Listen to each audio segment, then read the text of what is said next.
কোনো মৌলবাদী দল এখানে ক্ষমতায় আসবে তার কোনো সম্ভাবনা নাই। বাংলাদেশের 52 বছর ইতিহাসে দেখা গেছে যে কখনোই কোনো মৌলবাদী দল তারা ক্ষমতায় আসতে পারেনি, বরঞ্চ তাদের যে শক্তি সেই শক্তি দিন দিন ক্ষীয়মান হয়ে তারা ধর্মকে নিয়ে ব্যবসা করতে চায়। আর পরিষ্কার স্পষ্ট কথা আমি কয়েকদিন আগে বলেছিলাম যে যারা এই ধর্ম ব্যবসায়ী তারা ধার্মিক নয়, আর ধার্মিক তারাই যারা ধর্মভীরু এবং যারা আল্লাহকে ভয় করে। সুতরাং এই বিষয়গুলো সম্পর্কে আমাদের সজাগ এবং সতর্ক থাকতে হবে যে বাংলাদেশে এই কুলাঙ্গারদের, এই স্বাধীনতা বিরোধীদের স্থান বাংলাদেশের মাটিতে হবে না, হবে না, হবে না, হবে না। আমরা কোন চক্রান্তকে বরদাস্ত করবো না ইনশাআল্লাহ। বাংলাদেশে যে উত্তাল গণজোয়ার তৈরি হয়েছে, অবস্থা দৃষ্টে মনে হচ্ছে ওই আলেমের পা ধরে ওর মাপ চাওয়া লাগবে। চিল্লা এখন ঠিক কিনা? বাংলাদেশে একটা কথা কয়, নিন্দে পাখি পিন্দে। কথা বলেন।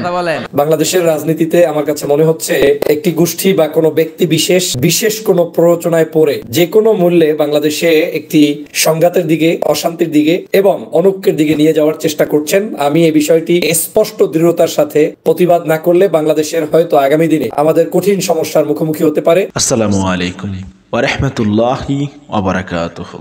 যারা ভিডিওটি দেখছেন এই মুহূর্তে তাদেরকে অনুরোধ করব দয়া করে পুরো ভিডিও সম্পূর্ণ দেখবেন। খুবই গুরুত্বপূর্ণ এবং অত্যন্ত ইম্পর্টেন্ট একটা ভিডিও নিয়ে উপস্থিত হয়েছি আপনাদের মাঝে।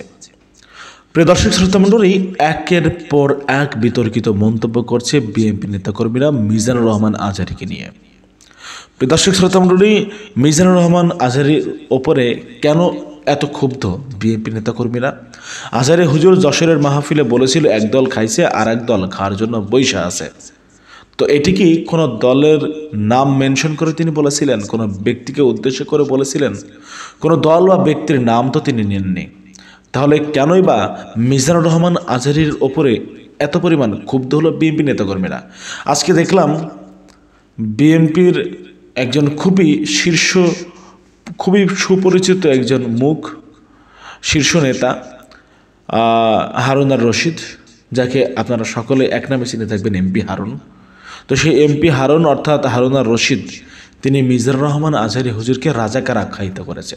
তিনি বলছেন মিজানুর রহমান আজহারী হুজুর নাকি রাজাকার, জামায়াত ইসলামের হয়ে কাজ করছে এবং জামায়াত ইসলামের দল নাকি যুদ্ধাপরাধী দল। এরকম নানা ধরনের বিতর্ক সৃষ্টি করছে বিএনপি নেতাকর্মীরা। প্রিয় দর্শক শ্রোতামণ্ডলী, এবং নানাবিধ প্রশ্নের সম্মুখীন হচ্ছে এরকম বিতর্ক সৃষ্টি করে বিএনপি দলটি। প্রিয় দর্শক শ্রোতামণ্ডলী, চলুন কথা না বাড়িয়ে এমপি হারুন অর্থাৎ হারুন আর রশিদ তিনি কি বললেন জামায়াত ইসলাম এবং মিজানুর রহমান আজহারী হুজুরকে নিয়ে, তার সে বক্তব্য শুনব এবং তার বক্তব্যের প্রেক্ষিতে কয়েকজনের বিশ্লেষণ আমরা শুনব। আশা করি সঙ্গে থাকবেন। কোনো মৌলবাদী দল এখানে ক্ষমতায় আসবে তার কোনো সম্ভাবনা নাই। বাংলাদেশের 52 বছর ইতিহাসে দেখা গেছে যে কখনোই কোনো মৌলবাদী দল তারা ক্ষমতায় আসতে পারেনি, বরঞ্চ তাদের যে শক্তি সেই শক্তি দিন দিন ক্ষীয়মান হয়ে এসেছে। আমি ব্যর্থহীন কণ্ঠে বলতে চাই যে জামাত ইসলাম একটি ধর্মান্ধ, একটি উগ্রপন্থী দল। তারা ধর্মকে নিয়ে ব্যবসা করতে চায়। আর পরিষ্কার স্পষ্ট কথা আমি কয়েকদিন আগে বলেছিলাম যে যারা এই ধর্ম ব্যবসায়ী তারা ধার্মিক নয়, আর ধার্মিক তারাই যারা ধর্মভীরু এবং যারা আল্লাহকে ভয় করে। কি ব্যবস্থা নিয়েছেন এই সমস্ত আলেমদের বিরুদ্ধে? এই সমস্ত আপনাদের তথাকথিত ভুয়া আলেমদের বিরুদ্ধে কি ব্যবস্থা গ্রহণ করেছেন? এরা এই সমস্ত কর্মকাণ্ড করে বাংলাদেশের মানুষের মধ্যে আজকে বিভ্রান্তি। সামনে আমরা বারবার বিএনপি বলছি যে আমাদের অতি দ্রুততম সময়ের মধ্যে নির্বাচন অনুষ্ঠিত হওয়া দরকার।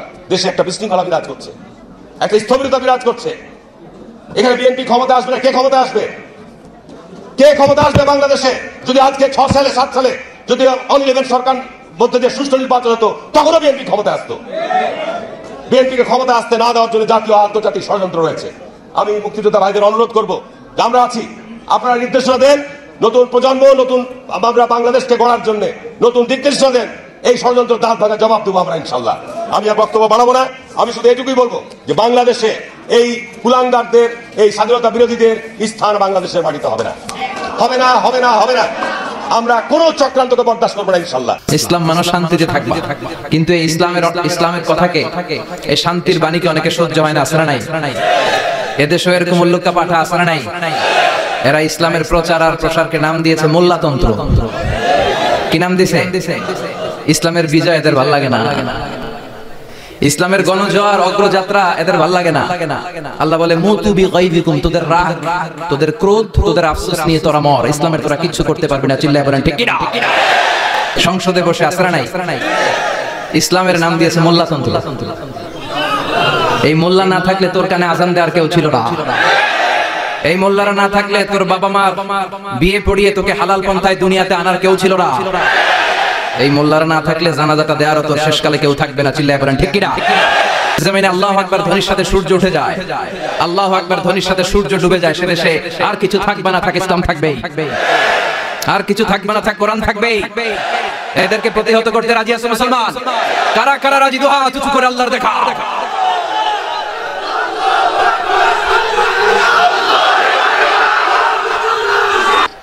এই বেয়াদবরা এত বড় আলেমের বিরুদ্ধে কথা বলেছে, সারা বাংলাদেশে যে উত্তাল গণজোয়ার তৈরি হয়েছে, অবস্থা দৃষ্টি মনে হচ্ছে ওই আলেমের পা ধরে ওর মাপ চাওয়া লাগবে। চিল্লা এখন ঠিক কিনা?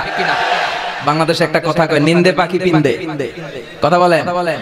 আমরা প্রত্যেকের জন্য হেদায়েতের দোয়া করি প্রথমে, আর যদি হেদায়েত নসিবে না থাকে, কারুন, সাদ্দাত, নমরুদ আর ফেরাউনের যে দশা হয়েছে, বাংলার জমিনের ইসলাম বিরোধী এই বেহায়াদের ওই দশা আল্লাহ তুমি করে দাও।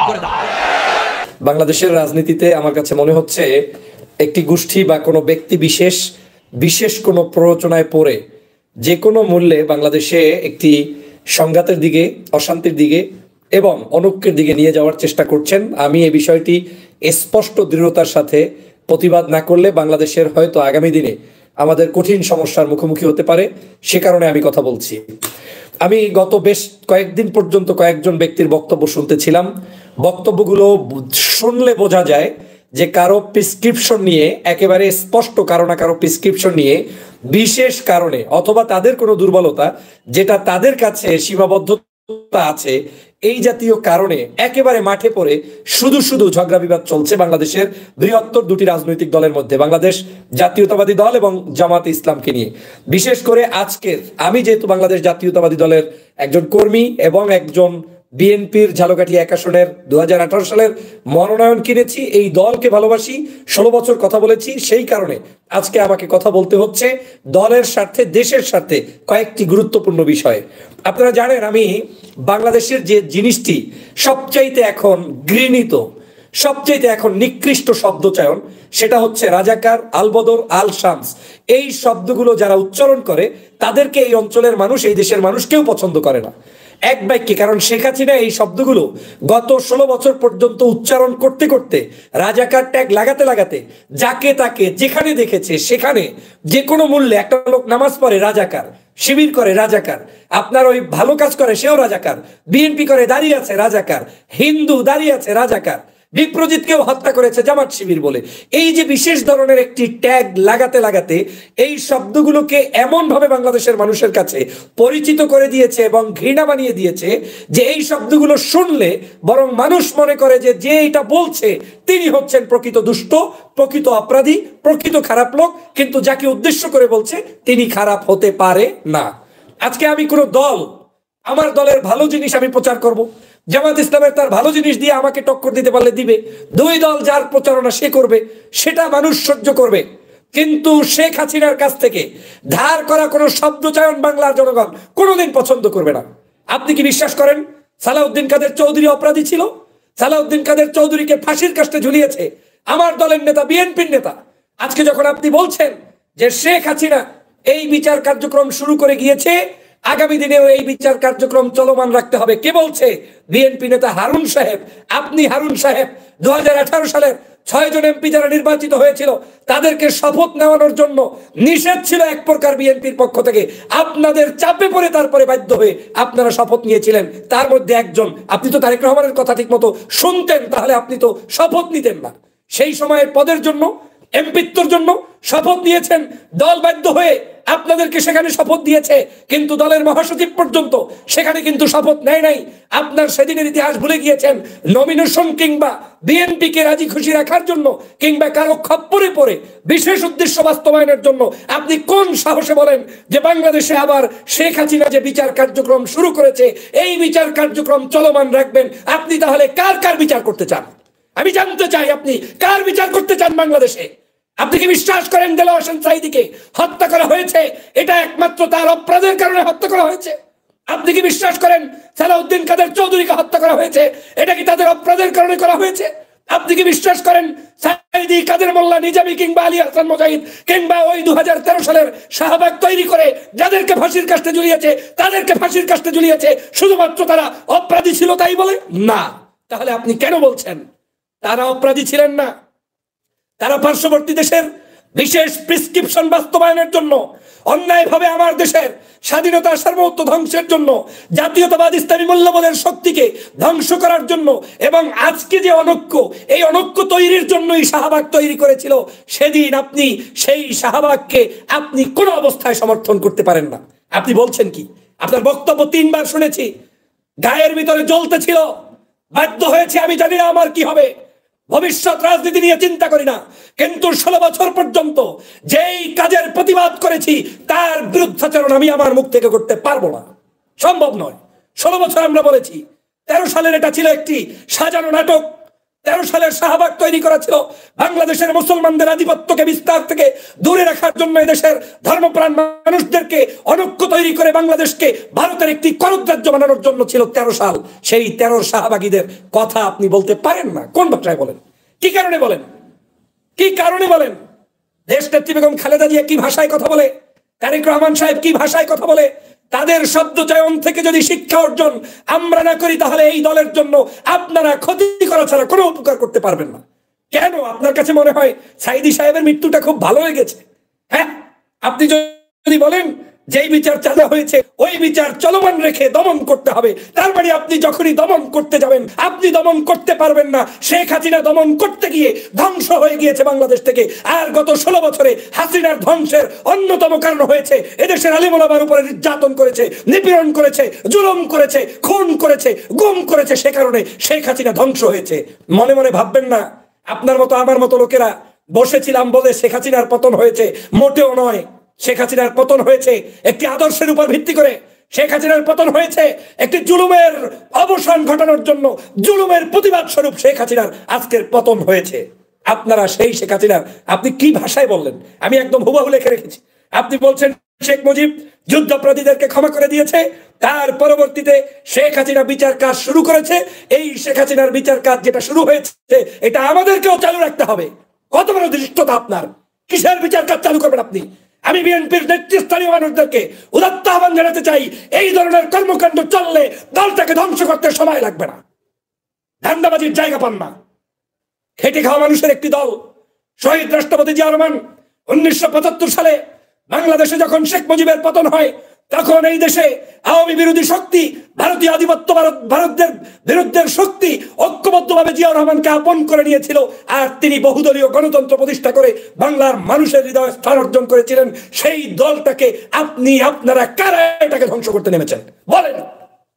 আপনি মনে করছেন আপনি বলবেন আর দেশের মানুষ গিলে গিলে খাবে? যদি খাইতো শেখ হাসিনা আপনার চাইতে পণ্ডিত কম না, শেখ হাসিনা আপনার চাইতে টাকাওয়ালা কম না, শেখ হাসিনা আপনার চাইতে বিজ্ঞানী কম না, শেখ হাসিনা আপনার চাইতে দার্শনিক কম না। বহু অর্থ সম্পদ তিনি ব্যয় করে বহু ধরনের নাটক সিনেমা করেছে, বাংলার প্রত্যেকটি জায়গায় জায়গায় পোস্টারিং করেছে, লিফলেট করেছে, এটা করেছে, সেটা করেছে, নাটক করেছে, সিনেমা করেছে, বহু কিছু করতে চেয়েছে। ইতিহাসকে বিক্রি করার জন্য হেন কোনো কাজ নাই যেটা শেখ হাসিনা করে নাই, পারে নাই, পরাস্ত হয়েছে, পরাস্ত হয়েছে, পরাস্ত হয়েছে। শেখ হাসিনা কি করে নাই বলেন? কান্নাকাটি করে নাই, নাটক সিনেমা করে নাই, নিজে নিজে আগুন ধরিয়ে দিয়ে জামাত শিবিরের নাম বলে নাই, দলটাকে পর্যন্ত নিষিদ্ধ করে নাই, চোখের সামনে দেখেন নাই।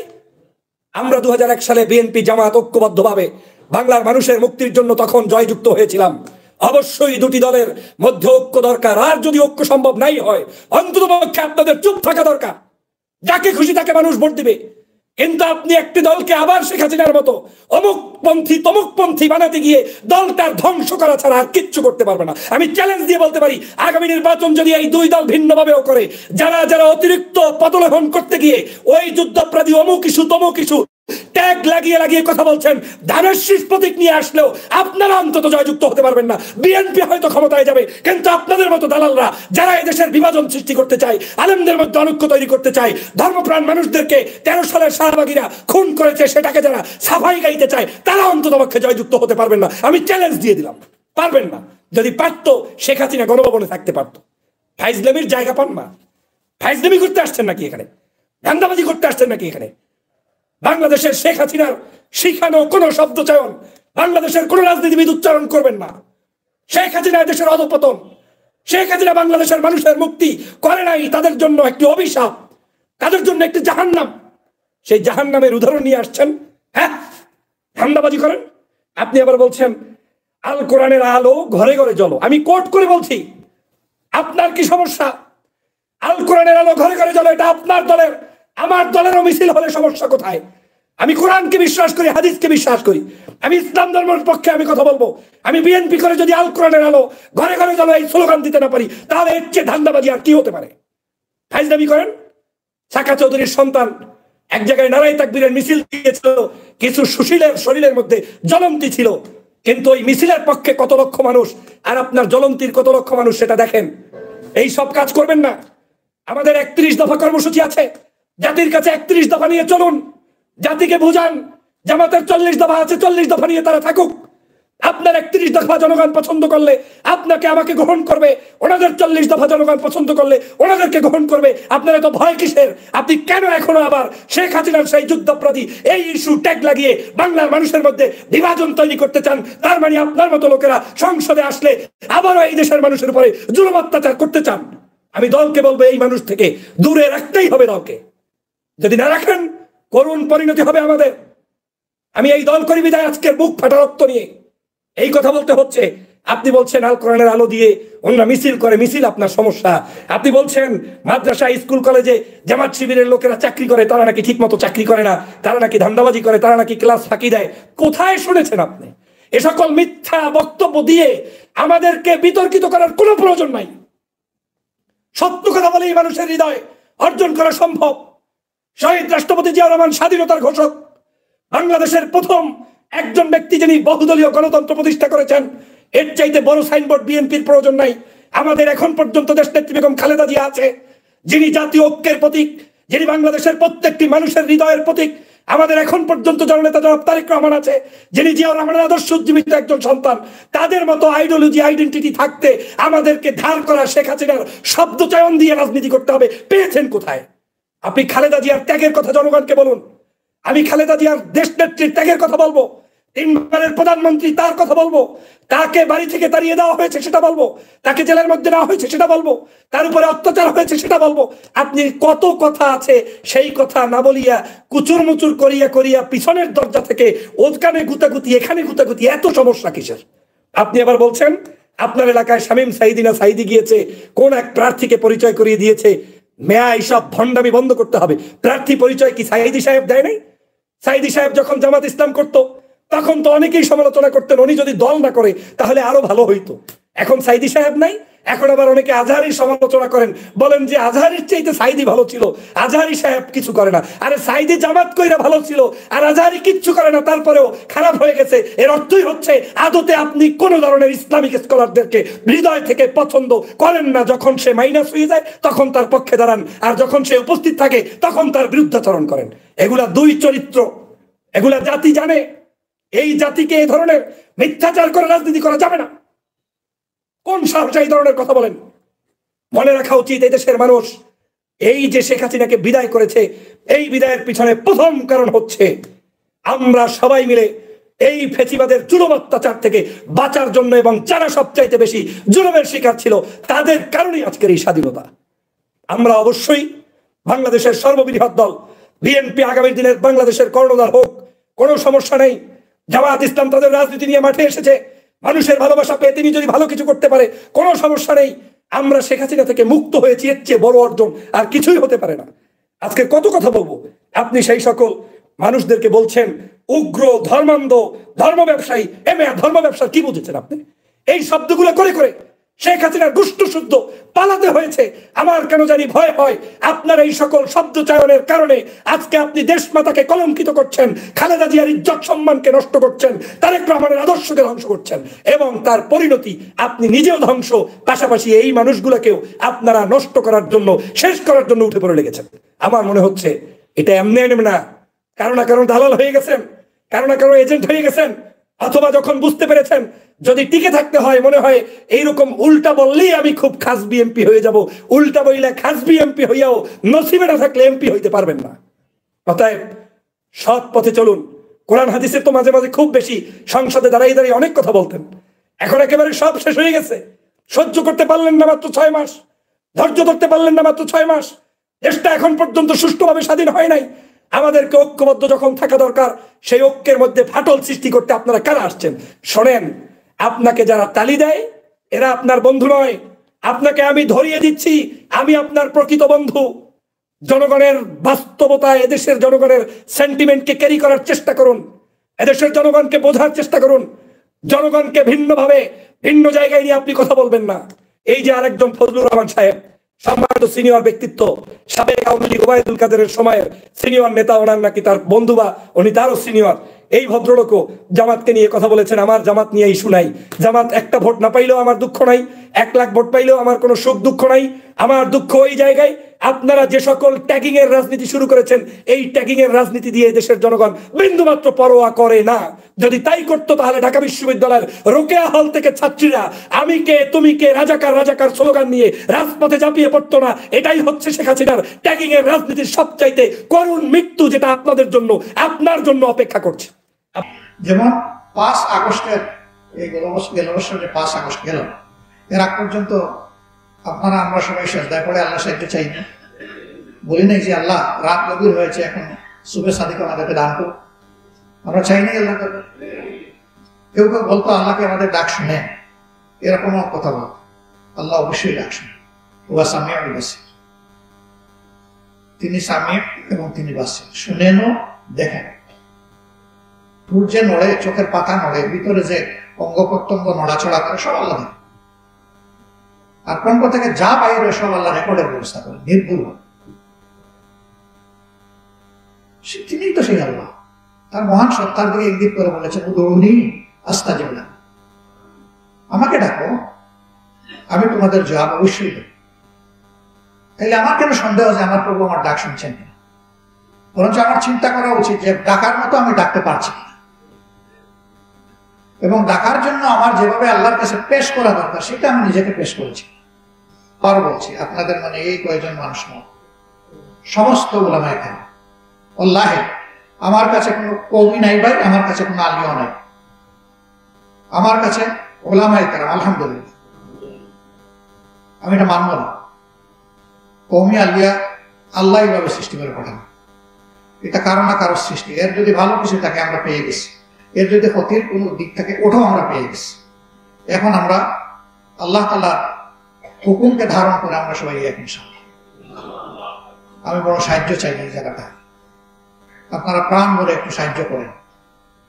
উলামায়ে কেরাম তারা যদি এক হয়ে যান, ইনশাআল্লাহ বাংলাদেশ জান্নাতের বাগানে পরিণত হবে। কারণ এখনো দেখেন পরিবর্তিত দেশে, সমাজে নূতন বাংলাদেশ যেটা বলা হচ্ছে, কিছু না কিছু অন্যায় অপরাধ বিভিন্ন ক্ষেত্রে হচ্ছে, কিন্তু আল্লাহর মেহেরবানি আজকে পর্যন্ত আমি কোনো আলিমের বিরুদ্ধে কোনো অভিযোগ শুনিও নাই, দেখতেও নাই। তারা কি মজলুম কম হয়েছেন ভাই? তারা জীবন দেন নাই, উলামায়ে কেরাম শহীদ হন নাই, তাদের উপরে জুলুম করা হয় নাই, তাদের পায়ে ডান্ডাবাড়ি করানো হয় নাই, রমজান মাস পুরোটা মাস জুড়ে তাদেরকে রিমান্ডে নিয়ে মানসিক শারীরিক কষ্ট দেওয়া হয় নাই, সব হয়েছে। তাইলে তারা কিভাবে শান্ত থাকলেন? কারণ তারা বিশ্বাস করে যে জমিনের প্রত্যেকটি মানুষ আমাদের কাছে আমানত। তারা এটাও বিশ্বাস করেন হিংসার মাধ্যমে আল্লাহর কাছে ভালো কিছু পাওয়া যায় না। তারা এটাও বিশ্বাস করেন বাড়াবাড়ি কোনো মুমিন বান্দা করতে পারে না। এই জন্য আল্লাহ তাআলা এই সবর ইখতিয়ার করার তৌফিক দান করেছেন। এত কষ্টের পরে যারা সবর ধারণ করতে পেরেছে, আল্লাহ যদি মানুষের মনে এই লোকগুলোর প্রতি ভালোবাসা পয়দা করে দেন আর দেশ পরিচালনার দায়িত্ব তাদের হাতে আসে, ইনশাআল্লাহ মানুষের জীবন, মানুষের সম্পদ, মানুষের ইজ্জত, এই তিনটা ইনশাআল্লাহ তখন বেঁচে যাবে এবং নিরাপত্তা লাভ করবে। নারীরা পাবে, পুরুষরা পাবে, আবার বৃদ্ধ বনিতা পাবে, সকল ধর্মের মানুষ পাবে। এখানে মানুষে মানুষে আর হিংসার কোনো ভাব থাকবে না। ধর্মের হিসাব আল্লাহ নেবেন। ইন্না ইলাইনা ইয়াবাহুম সুম্মা ইন্না আলাইনা হিসাবাহুম। এদের সময়কে আমার দিকেই তো আসতে হবে, আর এদের হিসাব নেওয়া তোমাদের নয়, আমার দায়িত্ব। আল্লাহ তাআলা নিজে ঘোষণা করেছে, ওটা ওখানে দিয়ে রাখে। আমরা আমাদের আমলে কওলে দুই দিক থেকে চেষ্টা করি ইসলামের সৌন্দর্য ফুটিয়ে তোলা।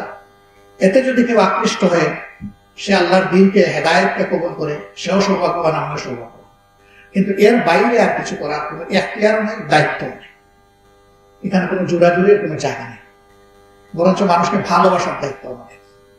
আমরা যেন মানুষের ভালোবাসা অন্তরে পোষণ করতে পারি এবং প্রত্যেকটি মানুষকে বয়স নয়, পেশা নয়, যোগ্যতা নয়, শিক্ষা নয়, তার সম্পদ নয়, আশরাফুল মাখলুকাত হিসাবে আমরা যেন প্রত্যেকটা মানুষকে সম্মান করতে পারি। আল্লাহ তৌফিক দান। রুহুল কবির রিজভির পর মেজর হাফিজ এবার জামাতকে ধুলাই করলেন। ক্ষমা না চেয়ে ৭১-এর ভূমিকা জাস্টিফাই করছে জামাত, এই কথা তিনি আজকে বলেছেন। হঠাৎ কেন এই জামাত এর ব্যাপারে মুখ খুলছে বিএনপি বোঝা যাচ্ছে না। ভেতরে ভেতরে হয়তো অনেক তোলপাড় চলছে, অনেক মেরুকরণ চলছে রাজনীতিতে।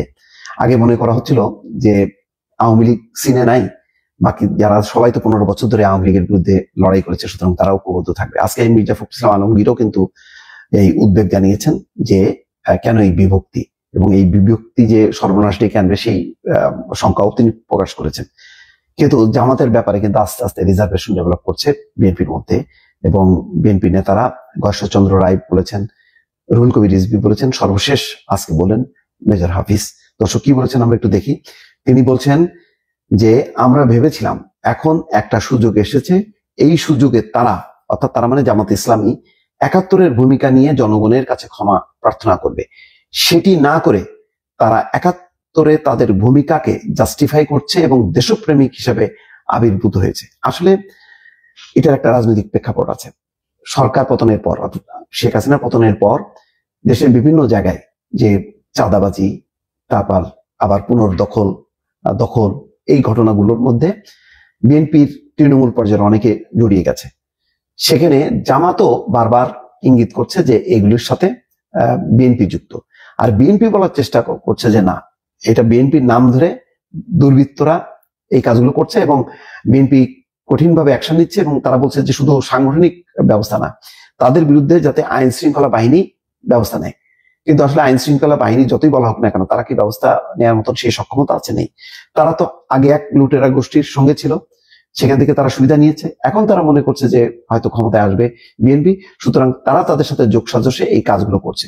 এখন এটা সত্য যে বিএনপির হাইকমান্ড কোনোভাবেই এইটা অনুমোদন দিচ্ছে না, বা তারা চাচ্ছে না। না চাইলেও পরিস্থিতিটা এমন যে এত বেপরোয়া মনোভঙ্গি, এবং সেই ক্ষেত্রে বিএনপির আশ্রয় নিয়ে ঘটনাগুলো ঘটছে, এটা সত্য। আর এটাকে রাজনীতিকরণ বা প্রচার করা, এই কাজগুলো করছে জামাত, এবং তারা বলছে যে আমরা সৎ, আমরা এই সমস্ত দখলবাজি ও মুক্তমুখী এগুলির মধ্যে নেই।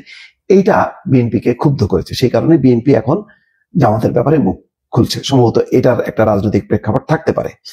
বৃহস্পতিবার জাতীয় প্রেস ক্লাব মিলনায়তনে বাংলাদেশ জাতীয়তাবাদী মুক্তিযোদ্ধা দলের একটি অনুষ্ঠানে তিনি এই কথা বলছেন।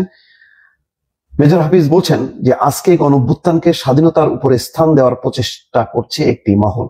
এটা কিন্তু ওই বৈষম্য বিরোধীদেরকে আবার তিনি নক করছেন বা খোঁচা দিচ্ছেন। স্বাধীনতা সংগ্রামের সঙ্গে কোনো কিছুরই তুলনা করতে পারি না আমরা। সবার উপরে ৭১-এর মুক্তিযুদ্ধ চিরকাল এভাবেই থাকবে। আমরা কাউকে মুক্তিযুদ্ধকে কলঙ্কিত করতে দেব না। মুক্তিযুদ্ধ বিভক্ত হবে এটা আমরা আশাও করি না। বিএনপির স্থায়ী কমিটির সদস্য বলছেন, কিছুদিন আগে একটি বক্তব্যের প্রতি আমার দৃষ্টি আকর্ষণ হয়েছে। জামাত ইসলামীর পক্ষ থেকে বলা হয়েছে এই দেশে দেশপ্রেমিক শুধু সামরিক বাহিনী আর জামাত ইসলামী।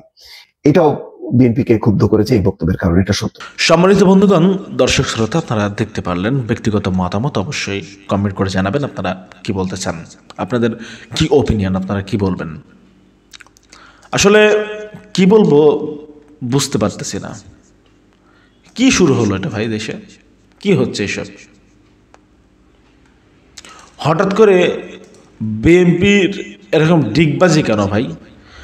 বিএনপি তো ফ্যাসিস্ট হাসিনার সময় জামায়াতের সঙ্গে কাঁধে কাঁধ মিলিয়ে রাজপথে আন্দোলন করেছে, হুজুরদের বা আলেম ওলামায়ে কেরামদের পক্ষে কথা বলেছে।